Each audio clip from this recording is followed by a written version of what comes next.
يا رب قربنا وباركنا لنعمل صالحا في يدي رسالة التغيير. Di satu sisi juga banyak orang tua yang itu sengaja melantarkan anaknya dengan gadget gitu, Ustaz. Nah, kita beralih ke dampak negatifnya, Ustaz. Bahkan banyak anak itu yang sampai kecanduan gadget yang luar biasa. Itu apa aja, Ustaz, kalau dampak negatifnya, Ustaz? Ya, jadi gini, kalau anak-anak masih di bawah 7 tahun, jadi gini, mungkin saya agak sedikit ini, kalau nggak setuju juga nggak apa-apa, ya. Tapi ini saya praktekkan di rumah, dan hasilnya, ya anak saya ya biasa aja. Artinya gini, game itu juga madaniyah. Game itu juga madaniyah. Dia peralatan saja, teknologi. Itu juga sarana untuk mendidik anak. Ini yang harus dipahami. Bagi saya pribadi, game itu tidak selalu berkonotasi jelek. Ya. Karena di dalam game itu juga ada hal-hal yang positif. Ya, seperti contoh game perang-perangan. Di dalam Islam itu kan kita diajari untuk belajar memanah, belajar apalagi itu. Nah, kalau nembak pakai peluru beneran kan nggak boleh. Ya, ayo pakai. Ya pakai ini, pakai apa namanya? Pakai game. Ya. Nggak apa-apa, belajar strategi perang gitu ya, boleh-boleh aja. Tetapi yang nggak boleh itu adalah kecanduan, itu nggak boleh. Maka saya pribadi waktu itu saya terapkan di anak-anak saya, silakan mau main game cuman hari Ahad, dan itu pun jam sekian sampai jam sekian ya, tidak selamanya terus ini, silahkan, tidak apa-apa. Jadi bagi anak-anak ya, ketika sudah selesai main game, sudah jamnya cukup, ya mereka sudah cukup, ya cukup. Ya, jadi sambil kita arahkan, tapi hafalannya nanti kamu bisa hilang kalau kebanyakan. Apapun yang namanya kebanyakan itu jadi tidak baik, walaupun itu awalnya baik. Ya. Nah,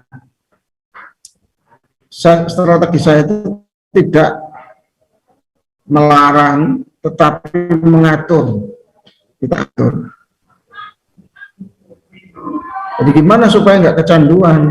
Pertama, ya jangan install di handphone itu game.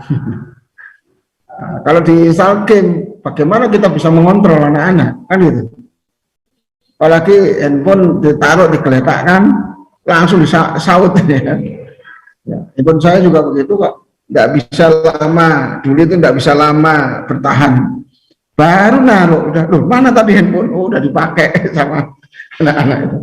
Maka alhamdulillah saya punya handphone itu beberapa kali ganti itu ya, nggak tak install, tidak saya install game sama sekali ya, saya nggak install game, kecuali game-game yang itu memang dibutuhkan ya. Ya seperti kan ada itu yang untuk belajar tajwid, itu ada gamenya, itu game belajar tajwid. Nah, enggak masalah, nah, seperti itu ya. Enggak masalah. Kalau kecanduan game itu ya tinggal mengarahkan sehingga dia kecanduan Quran, gimana caranya. Gitu, Ustaz. Ya mungkin Baik.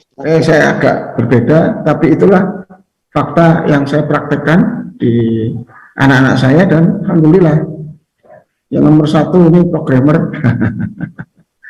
Walaupun dia juga hafid Quran, nah, alhamdulillah ya, walaupun nggak penuh ya, nggak sampai 30 juz. Yang nomor dua alhamdulillah sudah khatam hafalan 30 juz.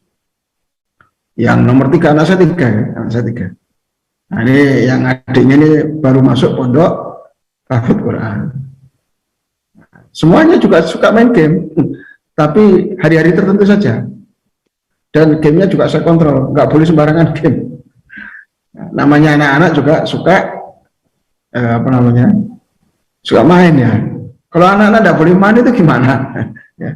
Nah mainnya anak-anak sekarang itu ya gadget. Ya kalau zaman saya mainnya ya main kelereng gitu ya. Terus main apa lagi? Remi gambar itu ya, pakai gambar ujutan gambar itu. Nah, itu mainan anak-anak zaman saya itu. Nah, anak zaman now ya nggak tahu apa itu main kelereng, nggak ngerti dia. Ya, yang tahunya handphone. Ya udah kita arahkan saja permainannya.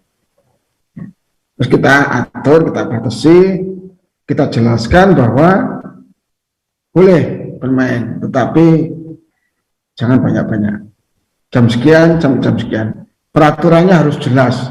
Kalau peraturan itu tidak jelas, di awang-awang itu tidak manjur. Kalau saya jelas, boleh main game hari ini jam sekian sampai jam sekian, selesai. Anak-anak udah kebayang, ya, kebayang. Oh, berarti di luar ini tidak boleh. Nah, gitu Ustaz.